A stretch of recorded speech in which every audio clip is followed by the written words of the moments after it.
Welcome to our exclusive interview series for Podcasting After Dark with your hosts, Corey Stevenson and Zach Schaefer. Tonight's interview is with 80s cosplayer Christopher Adam, known for cosplaying as Captain Power, BraveStarr, and Visionaries.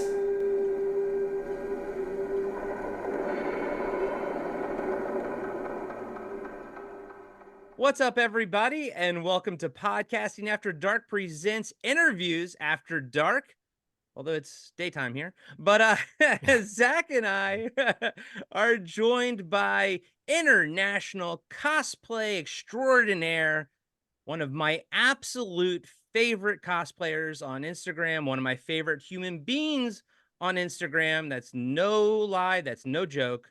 Serge Christopher is what his handle is, but he goes by Chris. How's it going, Chris, buddy? It's nice to finally meet you in person. No, it's good. It's going well. It's going well. I'm gonna say it's dark here. You know, it's definitely dark here. 1/3 of us is interviewing after dark right now. Yeah. You're This is over the part in where Corey goes, "Wait a minute, the world it revolves. It's round. It's not flat." It's not flat. What are you talking about? Serge, sorry, Chris. I'm so used to talking to you on Instagram. Chris, you're over in the UK, right? Yeah, that's right. Yeah. Okay. So in the southeast of England. So yeah, and by the sea, country. So yeah, nice place as I mentioned. So really, really cool place. I kind of enjoy it. It's not so busy, but it's got enough things going around. Like I said, growing up here was just amazing because it was a seaside town. We had things like arcades and stuff. And I don't know if nice. you can see, this is the other side of me as well as a cosplayer. I was a massive video gamer as well. So Mega Drive thing. That would probably be another like 20-hour podcast, I'm sure. But Wow. Yeah. we'll leave that for late. We'll leave that to another time. Well, Chris, you're wearing a BraveStarr shirt, and guys and gals, if you don't know, obviously go check out the show notes. Go check out Chris's Instagram page, Search Christopher. I discovered you because of I think it was the BraveStarr one. I probably glossed over that a little bit because I wasn't the biggest BraveStarr fan, but your Captain Power cosplay blew my freaking mind. And I think that's how I started following you through that. And then we started talking. But guys and gals, really quick, I want to rattle off some of the costumes that Chris has. BraveStarr, Spiral Zone, Captain Power, Visionaries, Supernaturals, Zach. Supernaturals. Thank you. M.A.S.K, StarCom, Krull, Fortress, the Christopher Lambert movie, Flash Gordon, and Bespin Security Guard. Chris, you are obviously a child of the 80s, right? That's right. Yeah. So I was born in 1976, and I grew up like I grew up absorbing a lot of the 80s. I mean, I was at that right age, I think, to understand things, and so yeah, a lot of things sunk into my head, and they're just seared. There's not. I mean, it was an amazing time. It was an amazing time. A combination of a lot of things, movies, just cartoons, everything all together, and just seeing those for the first time. Yeah, I mean, it was just insane. Every cartoon, I think there were very few cartoons that I'd watch or movies that I just would not be excited about. I mean, they were just really good. I mean, to get onto something which is a bit late, I think, if I mentioned, but Krull would be an example of it. So I didn't go to the cinema to watch that, and I had no expectation of the movie. And then I watched it on we had like a kind of a pay TV style thing, which is called, it was through a system called Rediffusion. It's like cable kind of thing. I watched it there. I had no expectation. Absolutely blown away. It just absorbed 100%, and that's what happened with a lot of the things that I was watching. I was just at that right age to really understand it. I think if I was a lot younger, I probably wouldn't have understood it as so much, and wouldn't have hit. It'd be nostalgic, but yeah, I mean, But you see it. What I think is so amazing about your body of work here, and I think Zach will probably agree. You see like a lot of Star Wars cosplay out there in the world, and obviously you have a Bespin Security Guard. You see a lot. You see some GI Joe stuff out there, He-Man. But holy crap, Visionaries, Spiral freaking Zone, a cartoon that Zach and I both adore, and it is totally obscure, and we know that because we did a panel at LA Comic-Con and we brought up Spiral Zone and no one freaking remembered it. But Chris, you remember it, and on top of it, you made costumes based on it. Who's the Spiral Zone character that you did? Oh, so that's Overlord. I Yeah. think he's called James Ben, actually. So that's his real name in it. But yeah, so one of those with that whole kind of aspect. So I like, part of it is I like building things. I really like building things, and you know, it wasn't. I really did costume build. The start of costume building for me was Halloween. You know, I used to love when I got excited for Halloween because it gave me the opportunity to do something, build things. So, but then it was kind of more traditional, kind of like characters. Like a few years later, I started to go to conventions, and I went with some friends, but they went for like other purposes, and I don't think they got cosplay. But when I saw cosplay, that it just clicked to me that I could do these things, and so the combination of like making and cosplay, and also my love for the 80s, I just thought it just went like this, and it came together. That's so awesome. But yeah, a lot of the things, you know, I always said to myself, you know, like it's not, you know, if you can build something, like I wanted to develop my skills so I could build things, but then I wanted to say, well, why should I build the things that have already got a lot of love? You know, I wanted to build things that were based off the things that made me happy when I was younger, and a lot of these things were not common. You know, were not really common. A lot of people forgot about, and certainly when I was going to conventions, like when I went with my the Visionaries was my first kind of like big costume that I made. Oh, okay. When it went as BraveStarr, and I thought to myself, nobody's going to know this character. Nobody's going to know this character. I went to this convention, and the first before I walked into the convention hall, and a guy gave me a hug. He should have really have done that, but he kind of did that, and we had this conversation. You know, and it just, that kind of like got the ball. It stopped me being afraid from sort of like doing things that are quite niche. You know, I sometimes there were times like during the sort of like when it was like Halloween, I'd think, nobody's going to know this costume, and they're just going to make fun of you, right? You know, but I had like all of that disappeared, and it just went like everything that I kind of experienced, which was quirky, which was like something that I saw when I was a kid, and I enjoyed it. I just had no problem. I took great pleasure in rebuilding it, designing it, modeling it, and building it, and to see it come to life. Yeah. And that's how you find your people. So my wife, I wear a lot of Wayland Yutani clothing, either be caps and, you know, beanies and jackets and stuff. And when you're out and yeah, exactly. And when you're out in the wild and someone recognizes just the logo without even saying Wayland Yutani, that's when you know you found your people. And so when someone recognizes Spiral Zone or Visionaries or Supernaturals, I mean, Zach, these are cartoons that we've discussed multiple times and have such affinity for. It's to see it, like very few people have it, bring it to life.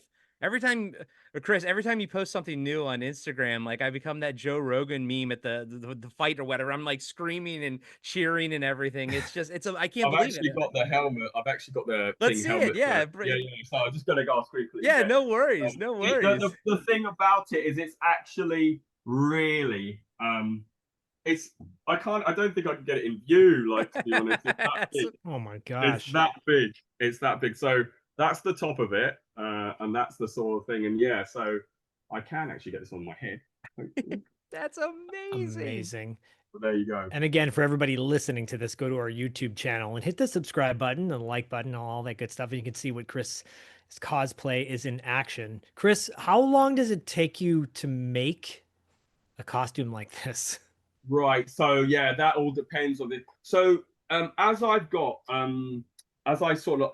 going on at the doing more and more costumes, the time is getting, it's a really thing. It really depends. Sometimes it can be like this costume here actually took about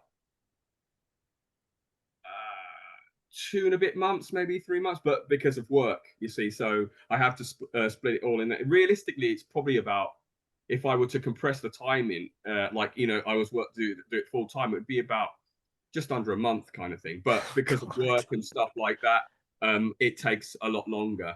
Like the process is, you probably see me on some of my videos. I always do the kind of like making videos. Right. I'm not sure whether people see that, but it starts off with me gathering references. And this is a really interesting thing with 80s cartoons, because no two frames are the same. You know, I know like like I guess now there's a lot of, you know, the references, and they're probably 3D models that are cell shaded, right?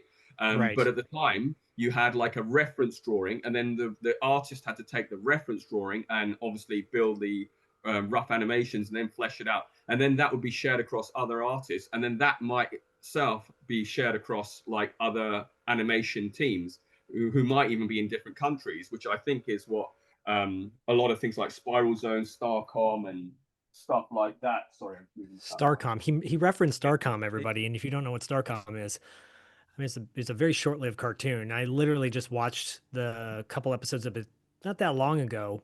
I think it was sponsored by NASA, I think. Yeah. So I don't even that bit didn't sort of like thing. It was a very short thing. When I was going back over it to get some references, I thought that maybe I missed out a lot of the you know, the whole series, but I'd actually watched all of it. Yeah, I'd actually watched all of it. It's like 15 episodes. I think I remember this. I remember this bit. You know, there was like really weird bits where there was these the two drones. They somehow crash land on this like moon, and they need to get to a certain point, and they start running. And it was really, I thought it was awesome that they started running, because I didn't, you know, drones, they can't run, but they start running full marathon style, right? You know, and it was just that bit stuck in my head, because I always thought that was really cool. They had like this kind of like effect where it was just from the side, and you had like this weird, like this kind of parallax, and you know, the 80s style, like it looked really cool.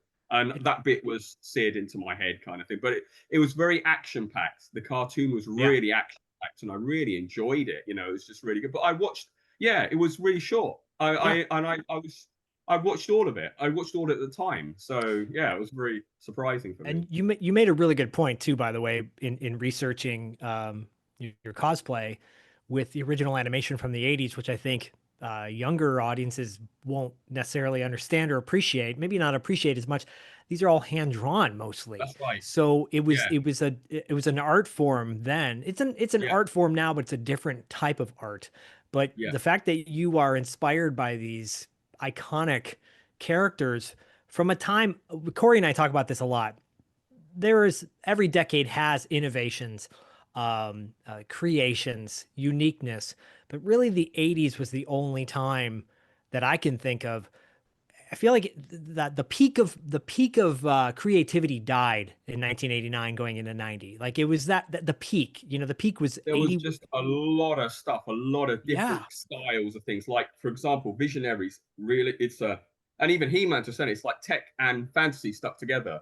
Right. And that's kind of what I saw with Krull as well, because you had these like weird, they're actually aliens. There are aliens in it. They're not actually a thing, but it's a fancy movie, but it's got like the sci-fi vibe and all that mixture. Like it was kind of brave for people to do. When you sometimes okay, now like anybody with like AI, but at the time, you know, to go from a concept and to actually do those things, that was an effort. And like with all the costumes I make, I mean, I would. This is another reason for sort of like doing it, because you know I'm standing on the shoulders of giants. The people who made these cartoons, the artists who work creating the props, the original movies. You know, like I just got absolute respect for them. Absolute respect for them. I don't, like you say, I don't think people have an understanding of how much effort it took to make all of that. There was no automation. I have software. I do a lot of my work in modeling software, CAD tools, digital sculpting, that kind of thing. None of that existed. And so, you know, they would have had to have understood everything spatially. I mean, they were masters, right? So, you know, like I said, if anything, you know, like I said, it's like a, you know, it's an homage. I mean, I'm standing on their shoulders. Like I'm grateful for what they did. You know, they made our childhoods. Exactly. What's the helmet you have right there? I think it's a StarCom helmet. What character is that? This is my latest one here. So this is General Torbeck, and I don't know. I'm going to try to plug this in if it doesn't fall apart or sort of things. It's got a lot of harnesses. And one of the problems with this is that I actually was going to wear this at the convention, but just the stars did not align on it. If you give seconds, in that like I just couldn't get to it, and there was just too many things going on. But also, it's the whole suit itself is really bulky, and I need assistance to get inside it. I don't know if you realize or recall, Torvek actually has like he's only got like two fingers and a thumb. Yeah. He's got claws.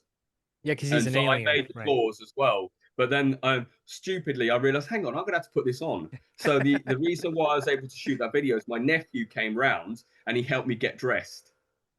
A lot of the cosplayers that I follow, they do have assistants helping them out. Yeah, you need that, right? Yeah. But this one has, I don't know if it works. I hope this, let me just try testing it first of all.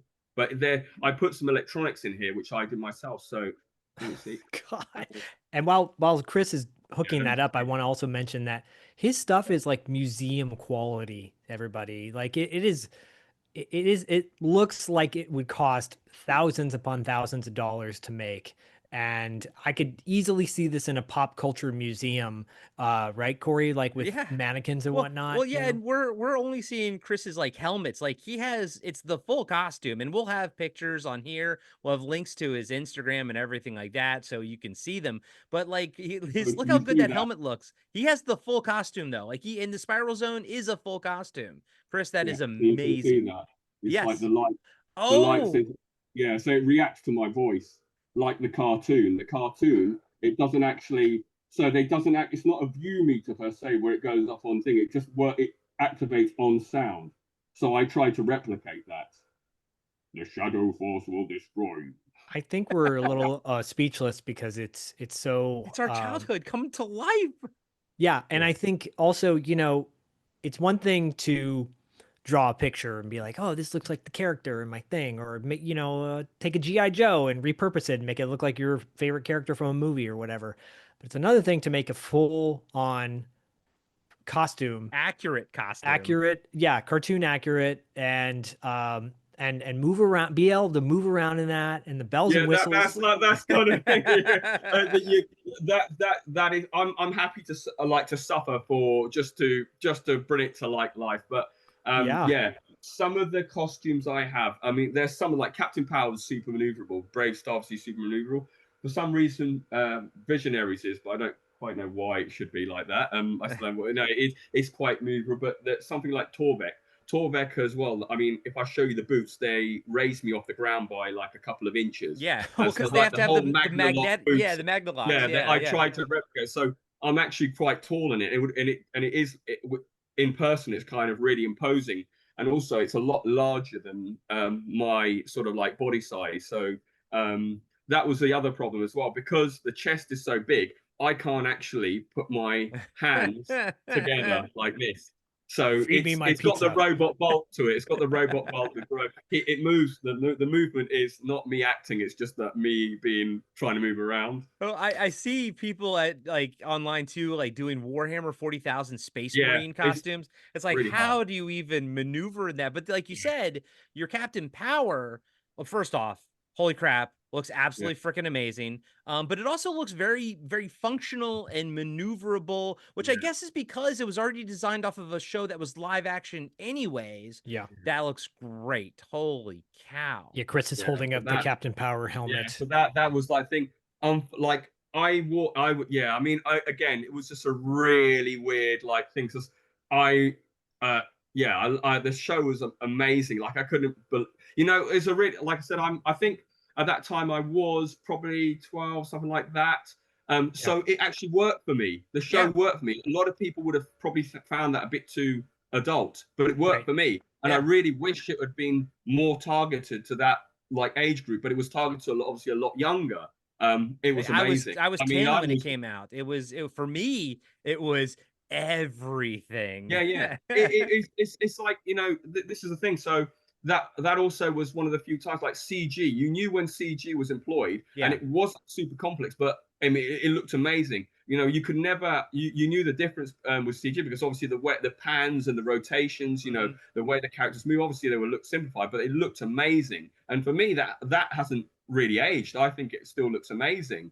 And also, you know, to do that kind of CG at the time, it wasn't a case where they had like loads of the software was that advanced. It was really difficult to use. I mean, a lot of the people that worked on these like TV shows would have probably been from a mathematics background. You know, that would be Right. the kind of people that worked on them. It was just yeah. I mean, I was just, you know, I saw it for what it was. It was just absolutely amazing. But yeah, it didn't do well. I did think that there was the actual fan base of this was really small.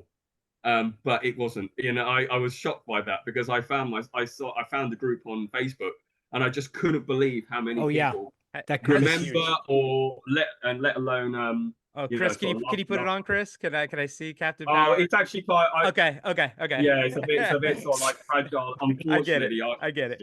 Does did the guy who played Captain Power? Let me try because it is literally like. Unfortunately, this needs some maintenance. Yeah. Please don't break it. It looks amazing. No, it's one of those things that I just pulled out of storage today, and it needs a bit of tidying up inside. And so I know that the actor who plays Captain Power played him is very active in the fan groups and everything. Has he seen your costume? I think yeah, because he did make a comment on Facebook about it, which is really nice, and I've never had anything like that at all.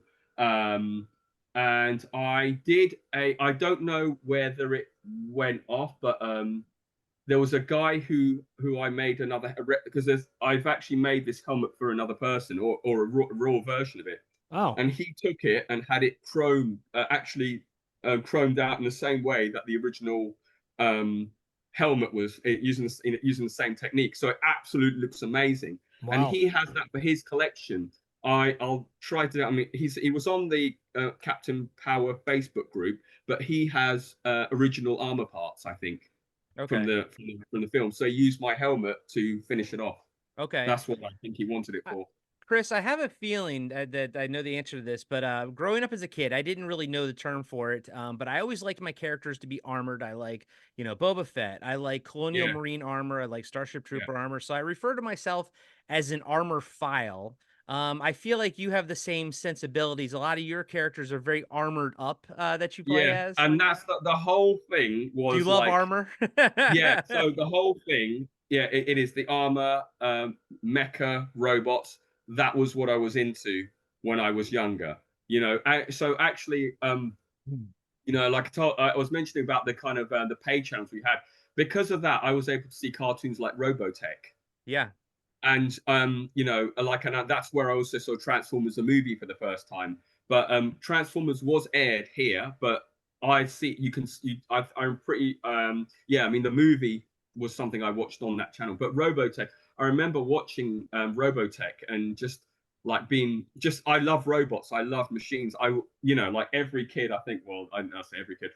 Everybody wanted to be Cyborg that I knew anyway. Like we wanted, not now though, not now. Absolutely not. I understand the whole like OCP being owned kind of thing. Yep. I understand that now. As a kid, though, I was about to sell my entire self for like like binocular vision or something. But yeah, not now. Yeah, it's funny how that changes. Like we, you know, with all the stuff that these characters represent, and seeing what happens and seeing things at the moment, like you know, with those is cool. No, it's not cool. It's not cool at all. Let me ask you though, Chris. So you on your Instagram page, you do have videos that show the process of how you make your outfits, but for those that don't know, like Visionaries and Supernaturals. I have to say that every time because I don't know if you're familiar, Chris, but when I recorded myself as a kid playing with my Supernaturals, reading one of the comic books, and recreating like a scene and doing all these sound effects and stuff like that. Yeah. Anyways, It's become like an inside joke on the show that it's an Zach inside has joke, to, yeah. Yeah. So, but both used holograms or like the venticular kind of, right?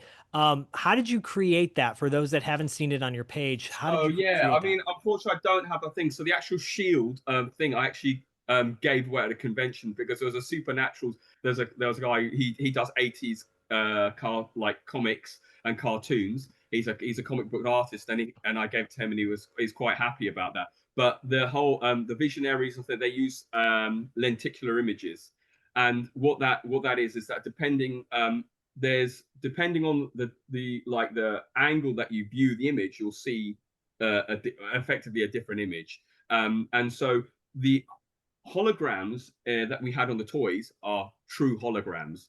I don't have the capability to make anything like that. And so the process that I use is I will create like an animation. So it's really an optical trick. And what's happening is that you basically you create your frames of animation and then you interlace them. I use a program called Grape, and that basically combines them into slices. And each slice, and what happens is you have to have this thing called a lens. The lens is not something I make. The lens is something I bought because it has to be manufactured. It's impossible. It's like it cannot be like homemade. I mean, Okay. yeah, it's really a difficult technique. But the whole like making the image and interlacing and printing it out and constructing it, that's something I do.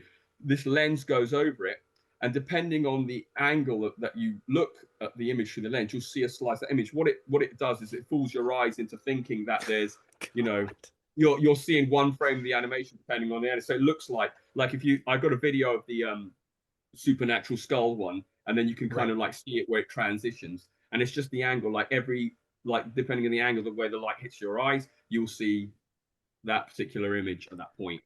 And it's actually it's more of an optical trick, but the things on the toys are actually true holograms, and that's something that's still quite hard.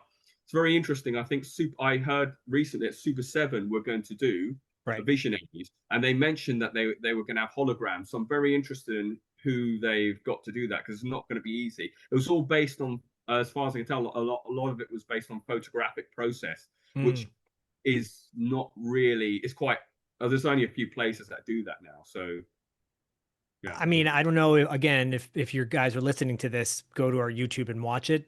Both Corey and I, our eyes like started to cross because we're like, this is, science is magic is science and science is magic, right? Yeah. Right. Like truly, you show a kid something about science and they think it's magic because it is, but it's real magic. It's magic that's real. Right. What you're doing to me, and I think I can speak for Corey too, is really magic. Like Corey and I both have made outfits before. We've made costumes, we've dressed up as things or whatnot. But not to that extent. Not to the extent. Like I know how hard it is just to simply use a glue gun with fabric. What you're doing is true craftsmanship. I have to ask you, so do you have like a math background or like an architecture background? Here's the interesting. So my background, I was a software developer engineer for like 23 years.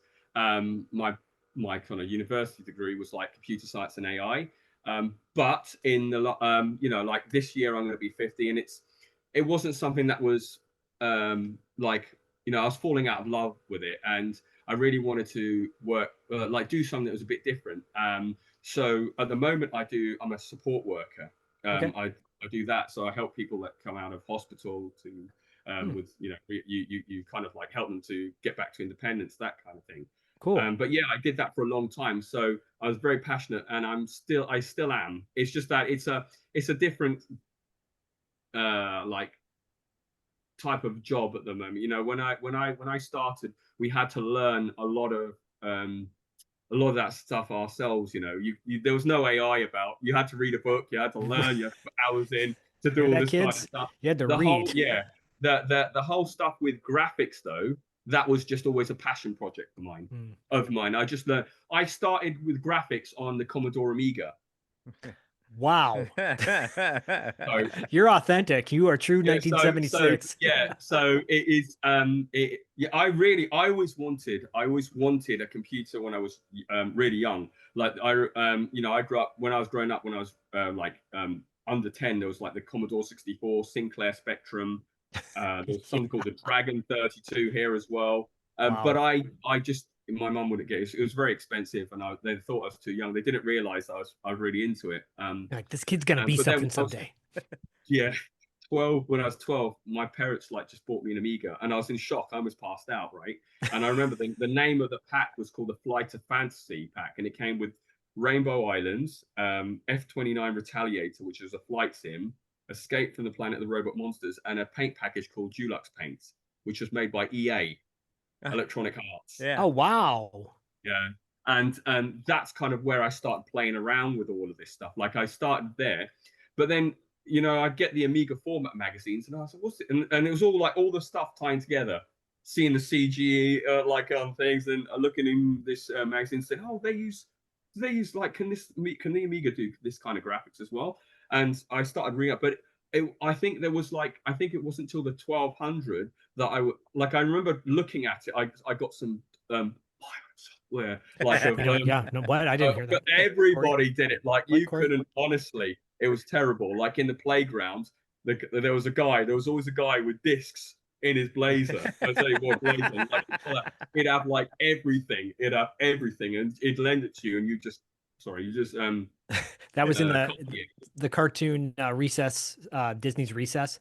There was a kid called named Hustler Kid. Hustler Kid always had merch. Contraband. Yeah, he literally had this, and we just like he'd give it to you. And I remember the guy gave it for £1. He'd give you the disc, and then you copied it, and then you gave it back to him. That's what he did. Oh, there's a trust yeah, so there was a issues program there. called X-Copy, and we just copied it. But what the heck? I tried.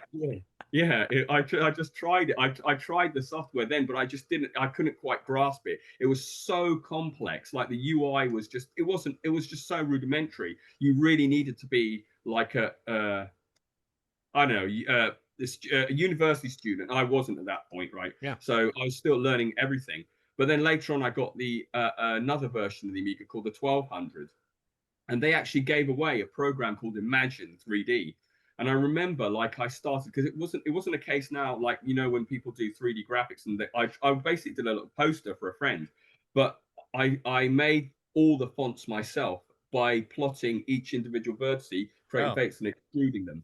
So I got my first little experience. It was very rudimentary, but it was a first experience, and I just carried that on. So it was a mixture of those things. When I got to the PC, there was some other bits of software that I played around with. The one that I had a bit of success was Lightwave 3D. So I got like a special copy of that, and it was it wasn't like I was being commercial or doing anything with it. We won't tell the FBI. Yeah. They won't do anything anyway. Who cares? Who cares? Yeah. Past the statute of limitations. I'll be doing time later. No, no, it's okay. After this interview, should never have done that interview. Back in 1984. And so all this leads up to you now. It's all a progression. Yeah. To you being able to do like you're doing these 3D printings and sculptings in 3D and everything, and it's essentially this is a culmination of your lifelong adventure. Exactly. You can't. This is why I say to you, a lot of people sometimes get frustrated and they say, well, I just want to be able to do it quickly. So their go-to answers, like I said, AI now, which is not really a cool idea. I've always been fascinated because of my background about the underlying mechanism and how it's, how it could be a mirror for the brain. But it is so we don't understand. There's lots. We'll be peeling that onion for years. Like people will be peeling that onion for years. We don't know really. But nevertheless, it's an interesting technology. But unfortunately, what I feel with this is it's developed for investors. It's not developed for people. It's not developed for artists. And that's another reason why I kind of started to distance myself. I didn't kind of feel happy anymore in the software development because it was all about that, just rattling on, burning yourself out for investors, and that's not really my thing anymore. But yeah, I mean, it's always like I always say to people, even if you do something simple or small, I mean, that's something you've learned something. You can always build on that, and eventually it becomes something really big. Like the whole thing, the Bespin Guard costume. That was an interesting costume for me. I know we'll talk about this a bit later, but like, it was the first time I did some sewing. I say sewing, but sewing with a machine. Okay.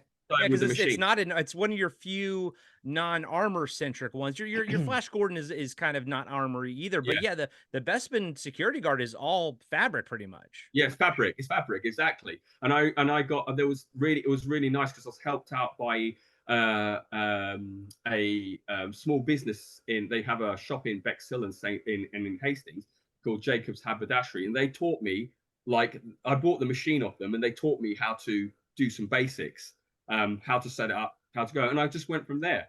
You're a true DIY guy, man. You have to, that's so cool. Just the way. That's just the way, kind of thing. So I really like. I mean, I just it's again. I'm not like I'm.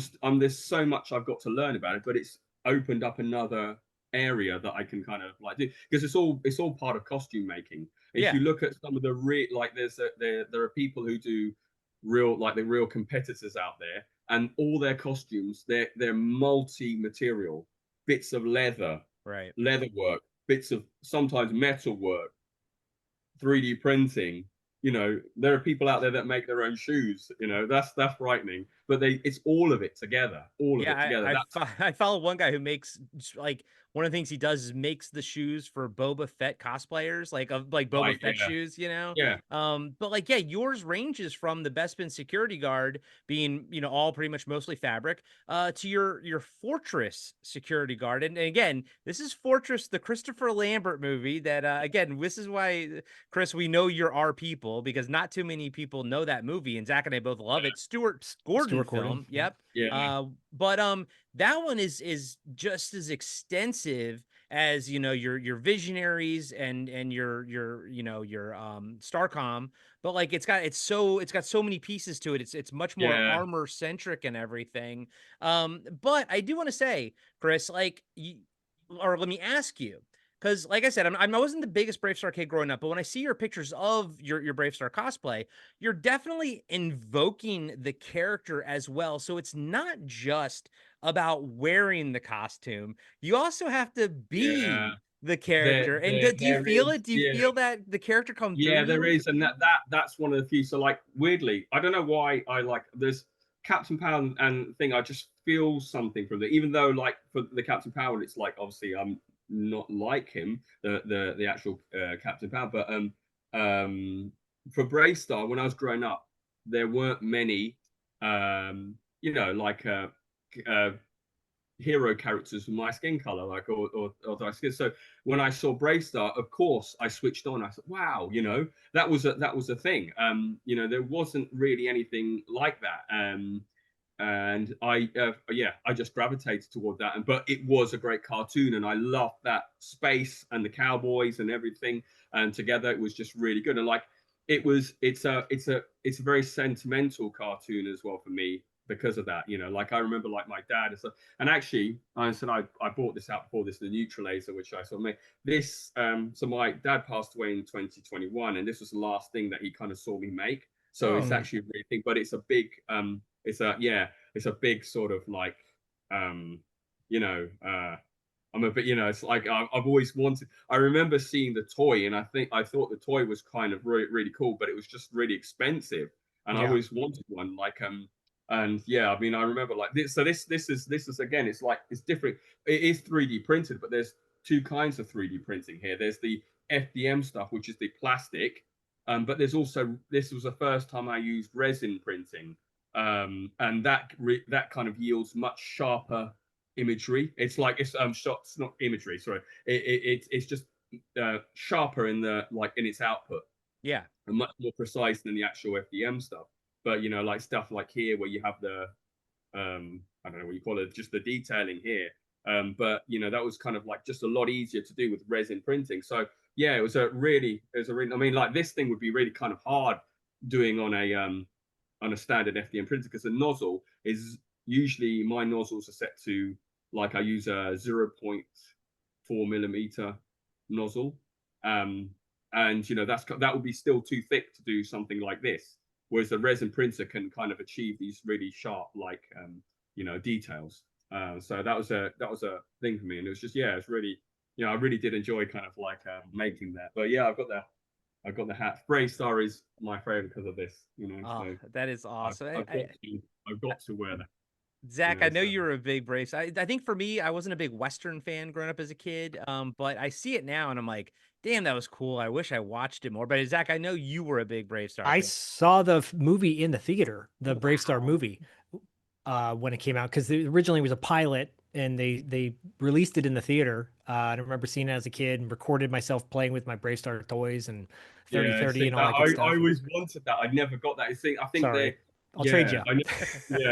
It's just I never got that. I never got because it was Christmas that we we had like this one choice where and it's really weird because we all got really nice toys, but it was just that Christmas where on Christmas we could all choose, and there were like themes, and like BraveStarr was definitely there in the running, but I just didn't choose it. I just didn't choose it, and I think it was a robot thing. The robot thing still picks the human characters, even though I was just like I gravitated towards stars. It was like I'd never seen a character like that before. It had a lot of like thing for me. So I think so too. I think as a kid, I recognized that there wasn't a lot of representation outside of Anglo white men, primarily, and so when BraveStarr came out, and you're like, whoa, this guy looks cool, and then pretty much everybody in that show outside of BraveStarr and then the female like deputy or whatever, I forget her name, but I don't know. you know the name? Jesse. Yeah, I think so. Yeah. You had a mixture of characters, but like it's and I still feel like it's more of a niche cartoon. Not everybody gets BraveStarr, but then you realize, oh, this is really cool. And it was towards the end. Well, not towards the end, but like Filmation was starting to slow down a little bit as far as what they were putting out. Yeah, it was a Filmation cartoon, right, Zach? Yeah, and it was heavily promoted as like the next He-Man kind of thing.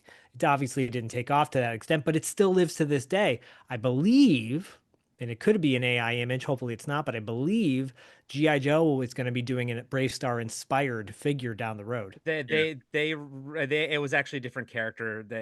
People were hoping it was going to be BraveStarr, but it's not BraveStarr per se. Oh, yeah, I know. okay, I saw that. I was like, oh darn. A child like us can still dream.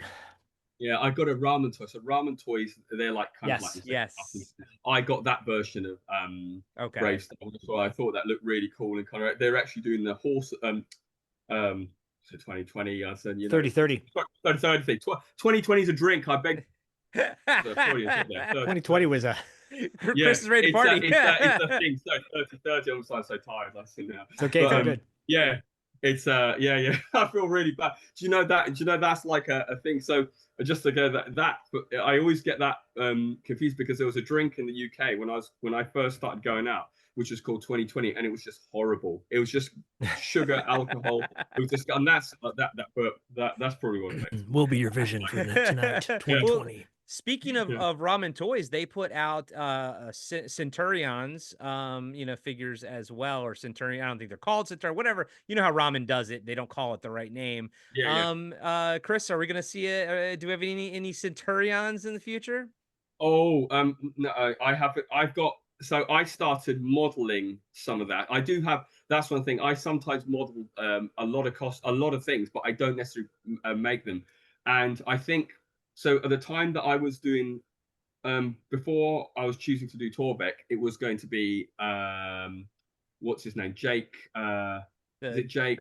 Jake Rockwell? Yeah. Jake Rockwell. He's the land one, right? He's the one. Land one, yeah. Yellow one, yeah. That's the one I had. I just felt it would be too weird to walk around, even though I kind of like the Tom Selleck, the guy, the water guy. Yeah. He's cool. I think I'd feel a bit weird going around some convention wearing like, well, I don't know, like big mustache. Yeah, and a mustache as well, I think. But I liked his character more, but like just felt. So I started doing that, and I think I don't know why. I just changed my mind at the last moment and started working on Torbeck, and I finished Torbeck, and I thought, so I just got tired. Why I stopped with him because I realized I wanted to do some costumes where I didn't need that much assistance, and I definitely think with the Centurions just getting it on, I would probably need the assistance. And so that's actually scared me a little bit. There's another costume that I was working on, which was going to be because I was going to turn 50. I don't know if there was a like a puppet show in the UK. It was like it was really early on. I think it might be 70s, late 70s, but it was definitely aired in the 80s for us. It was called Starfleet. Yeah. And it had a robot called Die-X in it with a ship called the X-Bomber. So I wanted to do that costume. Oh, yeah. I wanted to do that costume. That's scared. Now, just not being able to get into Torbeck by myself has scared me. And also the space of it. The space of it it would have been much more than Torbeck. I mean, I that's going to need to go in the shed. So you learned a lot from Torbeck, and you're like, okay, what am I gonna do? But your wish list is still fairly extensive. Chris, I do want to talk about M.A.S.K because first off, the best theme song from the 80s. That's my favorite one. Jem, want me to bring over one of the helmets? Please, buddy, please I'm do. going to, again, this is like really really sort of thing. It's like it takes the entire view. Yeah. Holy macaroni! So you give an idea of like the size of it. That is phenomenal. Golly, it's our Zach. It's our childhood come to life, for crying out loud. Yeah, it's just you like audio wouldn't do it justice. You have to go to our YouTube and check it out. It's really phenomenal. Yeah, so that's kind of thing. And wow. I've also got Sly Racks here, and I recently made. Let me just get back to the screen. I recently made Powerhouse, which was I don't really do commissions, but somebody who had been following me for a while. I kind of like built up a little bit of trust, and I thought, yeah, I'll do it because I've done things in the past and they just haven't worked out. It's a lot of, like I said, I mean, there is a lot of time involved in making these things because, like I said, you have to model, you have to do everything, and also you have to slice it in with life, right? And so I built Powerhouse for him. So I made 3 masks in total, but I've also got models for some of the other mask characters. I've got a Brad Turner Hocus Pocus, which I was working on. I haven't quite finished that one yet. And also there was an Alex Sector Jack Rabbit mask. And I did finish that, but I just didn't get around to building it, as in fabricating it. Again, like I said, that's just not my kind of character per se, but I was thinking, like I said, maybe I'll make it for somebody who's kind of like interested when I have the time. But yeah, I mean, yeah, Mask isn't it was adventure and cool vehicles, and like that's another Christmas for me because so like all our Christmases, like I remember, like our Christmases had themes. I got 2 other brothers, and we'd all get the same sort of toys, so we could all play together. They'd get one like vehicle and a set of figures. I'd get some, and then we'd all share and play together anyway. Yeah, same. Yeah, so there's none of this sort of thing. Like I was an only child. I got all my own toys. But yeah, it was great because we got like I said, completely different things. So one year it was really so one of my best years was Transformers, but I actually didn't get Transformers because when I went to I was a big fan of Voltron, and I went to the shop, and built up in the shop was Vehicle Voltron. I almost passed away. It was just. I couldn't believe it was there was like Lion Force Voltron, and then there was Vehicle Voltron. Bigger was better. Yeah. Oh, big time. Right there. So bigger was better. Like I saw this robot, and right next to him, which was another toy that I wanted. It's a weird thing about G.I. Joe. Like we had a toy line called Action Force here. Yeah. And Action Force, there was so there's Action Man, Action Force, and I was so confused in how it became like the G.I. Joe sort of thing. I just didn't kind of understand it. Although I did get the Sky Striker later on for one Christmas, but it just didn't attach to me as much as like when I see some of the like American sort of like toy collectors and how they're G.I. Joe's everything. That I just didn't get that. I was just lost in a bit of a confused world. Like what happened? They were this big and now they're this big. And the guy was flying around in this giant robo skull, and now he's got like a tank. I didn't quite understand like toy. There wasn't really like that at the time. The Action Force didn't also have a cartoon. There were comics, I think, but not cartoons. And I wasn't a comic book guy. I've never really been a comic book guy. I was going to So ask you too if you're familiar with Spartacus and the Sun Beneath the Sea. yes, I am. Yeah, yeah. That Because was a French cartoon, French sort of thing. So we had like Ulysses, Mysterious Cities of Gold, yeah, Spartacus. I think again the Spartacus one may have been on like the early version of Sky Channel, which I think was okay, just a page. It might have been on that. I don't know if it was on like terrestrial TV, but I do remember it. And I remember the weird ship, and I remember the name. I said Arcana was the yeah, yeah, thing, and and the two, is it Flick and Flack or something yeah. like that? Flick and Flack, I think. Yeah, Arcadia was yeah. the sun or whatever. I don't Yeah, know. exactly. And it's a really cool concept. And I really think like I don't know why I always thought that Luc Besson would do a film of it. I You heard a know, rumor it'd that at be, one point he was considering it, but obviously it didn't happen. yeah, it'd be right up the street, right? It's very Fifth Element, Yeah. Yeah. like that kind of thing. I would have, yeah, I would have really, that'd have been really cool. I did enjoy also Ulysses 31 and Jason Ulysses is great. that the soundtrack to that, you know, That the theme song soundtrack. is disco personified, like 80s disco. It's Oh, so what good. about It is, Galaxy it is. Rangers? That theme song is amazing too. Galaxy Rangers, yeah. I mean, I said Galaxy Rangers, and Great cartoon. so yeah, they're great, really good cartoons. I watched them. Like, see, I think yeah, they are really good, but I just for some reason it didn't. I don't know. It didn't quite attach. I think like I was maybe getting a bit older, Yeah. so Yeah. like I say I temporarily was aging out of toys and the cartoons and looking for something a bit darker, or, you know, because you're going Yeah. to a video game.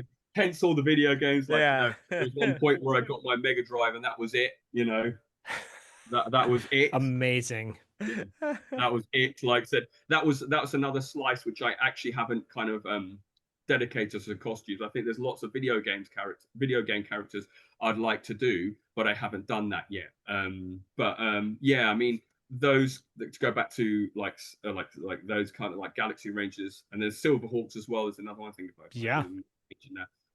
Liked them, watched them, but yeah, they are great, but it's just like not I don't know, say 100% thing. Like, you know, like if I think it's just that there's those things like Visionaries, BraveStarr, they all they I know they took too much of my CPU time. Oh, but what you've created through your childhood is phenomenal. Yeah. No, I mean it's like I said, you are absolutely no hyperbole, my favorite cosplayer that I follow on Instagram. And it also the fact that we talk and you're a great human being as well is amazing. And I think every time you put a new costume out, the first person I send it to is Zach. I know I sent you the Supernaturals one. I was like, holy yeah. shit, look at this, my God, you know, and it's like, holy crap. As we're wrapping things up, Chris, can you give us a hint as what you're working on next, or like what's going to be your next quite reveal? a few things. So yeah, there's okay.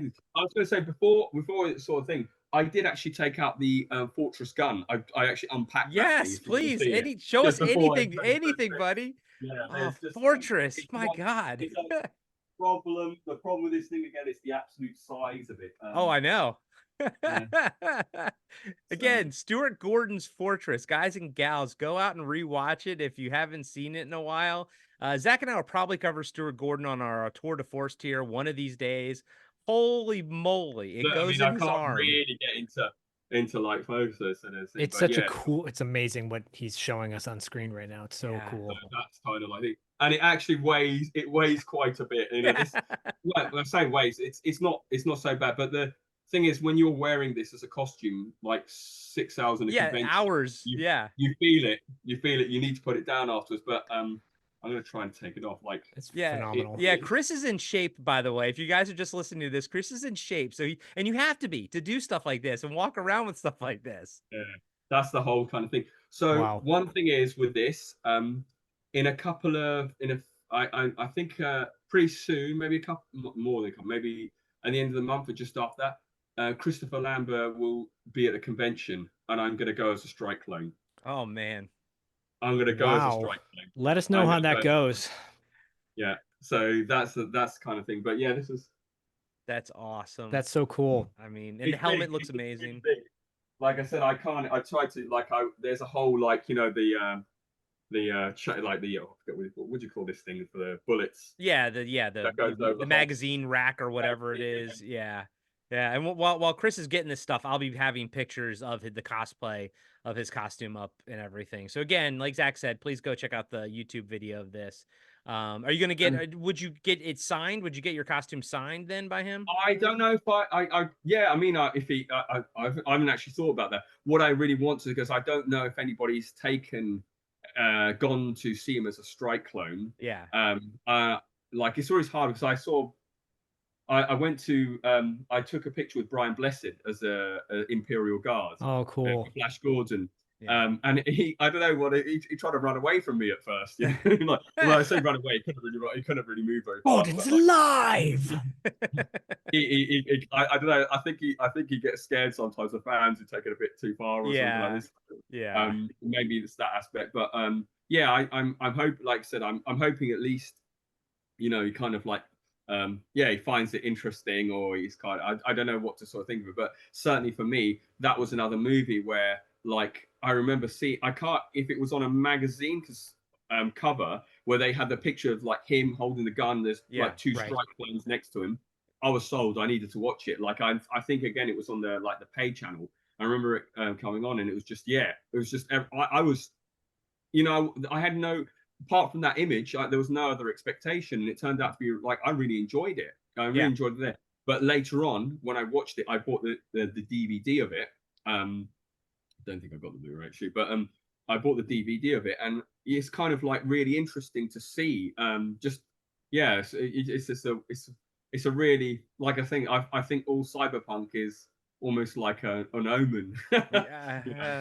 Unfortunately, Zach and I have an ongoing discussion about how, you know, for some reason cautionary tales somehow turn into roadmaps, and that's the scary thing. The manifestation. Didn't listen to him. Man. Right. Yeah, exactly. What helmet do you have there? This is the Visionaries Kravex. Yeah, I knew it. Oh my god. So this is actually this is actually a second print, because the original version I did with this got damaged. But obviously, being a digital file, I was able to really remake it within no time. Obviously, didn't have to do that, and also scale it properly. But you know, again, like that, Visionaries and BraveStarr hold the #1 spot. Okay. Well, Visionaries was ahead of its time too, you know, and it's short-lived. Again, like I said, it's just I just sort of think, but this one I can put on, but like I just don't have the beard. The beard, there's a beard element with it. Yeah, you gotta. Do you put on a fake beard, or do you grow your beard out? Yeah, it's a fake beard. It's a fake beard. Okay. It's a fake beard. I can grow a beard, but I just don't like the maintenance. Yeah. This is the phenomenal. Wow. His weapon, which is modeled off the toy, really, but like. Yeah, I mean, Chris, I'm just gonna put you on my shelf, man. You're gonna you're just a living toy. It's amazing. Good Lord. That's another one. This is one of my favorite costumes. I do, like I said, I do. Obviously, I like all of them, because you know you have to like them in order to make them. But of course, you know, it's just one of those things where I wasn't expecting. It was the first time that I wore a costume. Didn't think that anybody could, and the horrible thing, I think, at the convention, I think a lot of people turned around and looked, and obviously they're wearing very contemporary costumes, and they're like, what is that? They were actually visually attracted to it, which is really interesting. And that's another thing as well. So at some conventions, it's not just like, usually it's the parents of the kids that are going to the convention. They go, I remember that. But you know, quite a few kids were like really interested in the character, just visually interested in the character, which is interesting. I always thought, like, you know, that, you know, that's what drew us. That's what drew us as kids. I mean, at the very bottom line of everything that we watched back in the day, I think the very first point of you breaking through is, how does it look visually, and how does that like work for you? Like, that's always the base component. So like your Visionaries costume, like that character design is still cool, no matter what year it is. Which is that's exactly the thing. So that's what makes me it makes me so happy when I do the modeling, because like I said, I mean, I'm standing on the shoulders of like giants. These people who had the, like, just to come out with that. Yeah, they designed it. Yeah. You know, like it can't be underplayed in any way. It's absolutely. I mean, I don't know what their influence. They must have obviously had influences, but yeah, I mean, it was just and they're insane creations. I mean, like just the, yeah, like I said, the design is phenomenal, Yeah. I'm happy to. I'm excited when I'm modeling. It usually starts off as a basic form, but once I see it come together, like I start making these little like like when you're modeling something, you kind of like you start to get an appreciation of what the design, like what was going through their minds. Like when I remember, like I was modeling Kravex's helmet, and I thought, he's got these, like, just to bring out, it's got these ridges, and it's not apparent it wasn't apparent to me in the cartoon or the toy, but it should have been. But like he has the the kind of phyllox, which is this like, it's like a pterodactyl, but it's got like claws in it. And I realized that's what he's supposed to have on his helmet. They're actually claws. So they've incorporated that. Although maybe the toy they couldn't achieve that kind of like thing. I think that's what they were trying to go for. Same with M.A.S.K. When they try to incorporate like, like for example, Cliff Dagger, he's a bulky guy, and he looks like what's that guy? The I forget his name, the X-Men guy. He's got the bulk, Colossus, like, Colossus, right? Or no, Juggernaut. Juggernaut, exactly. It's got that kind of like aesthetic going for him, which is really, really cool. So they've kind of like brought all that stuff together. Not like I said, direct copy, but it's got that. You can just look at it and go, yeah, this guy is going to be strong. He's going to have this kind of thing. There's like that visual language, that visual language. Like visual I know. Language. Yeah, and you just inherently know that Juggernaut looks like this. That guy's going to look like this. They're going to have, similar things. But then on top of it, Chris, last question I got to ask you, because we all grew up in the 80s, and we've already talked about holograms. There's glow in the dark, there's slime, there's color changing. What is your favorite toy gimmick from the 80s? It's got to be holograms. It is holograms. Okay. It is holograms. And it still is. Like, that is like, I think, I'm not going to say no to sort of thing. If I get a chance to get like a small scale kit or something to it, because you need like chemicals and stuff. I'd really like to make a real hologram, a true hologram, meaning you'd have to use like lasers, and you'd have to calibrate it so you can create this like a sort of like image. It's a process. I'd really like to sort of like do that. Is there another gimmick?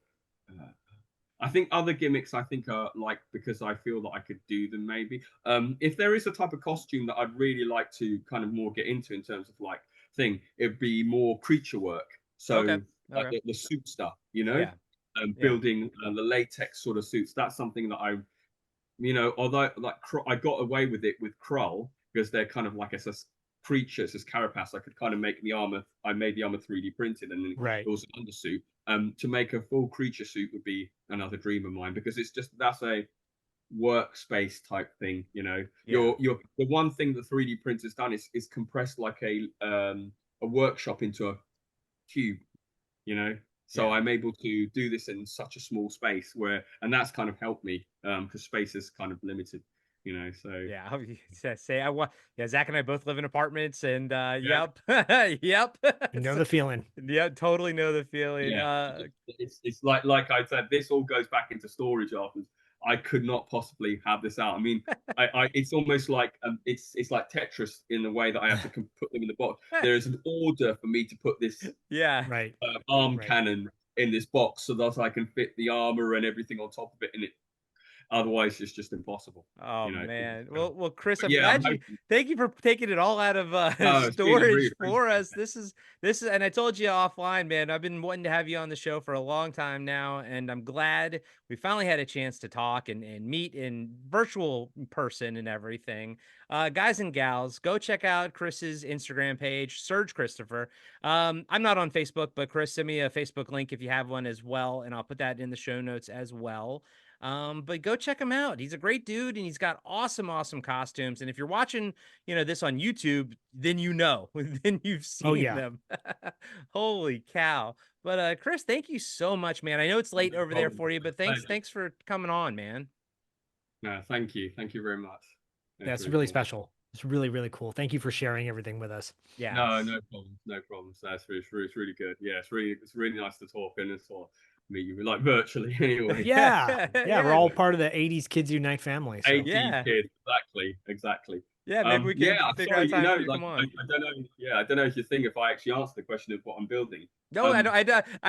Well, I didn't know if you wanted to slyly move, move past it. If you didn't want to say. It wasn't. No, it's literally. Just the problem with all the 80s stuff. It's just too. It's just too much. But yeah, there's something I've got. So some of the modeling I've done already for the Wraith. Oh. Yeah. That's my movie. That's my movie right there. We recovered that. And I kind of like said, I'm not sure whether I'll get that one done like sort of like soonish. It might be this year and it might be next.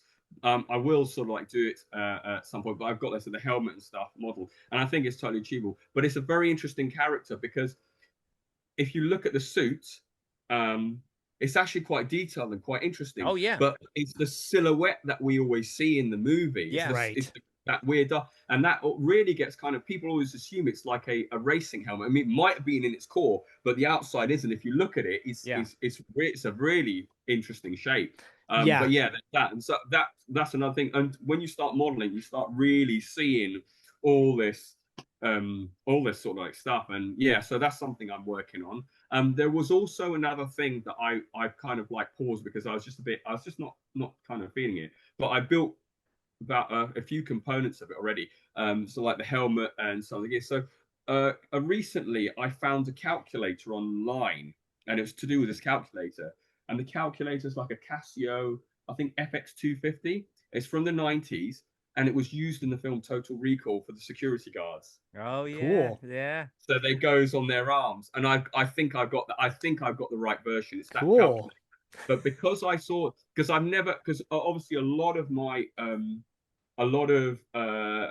sort of links, I make all the bits and pieces from scratch. Yeah. But I always wanted to do something where I've got this like almost like they did in the movie where they sourced it. Why'd they put like it looked cool, but I didn't recognize at the time. It's a lot later when I saw some making ofs and some that they identified this calculator, and then it was like it's almost over a year now. I was just going through it and said, I recognize that, and I checked and it was the same one.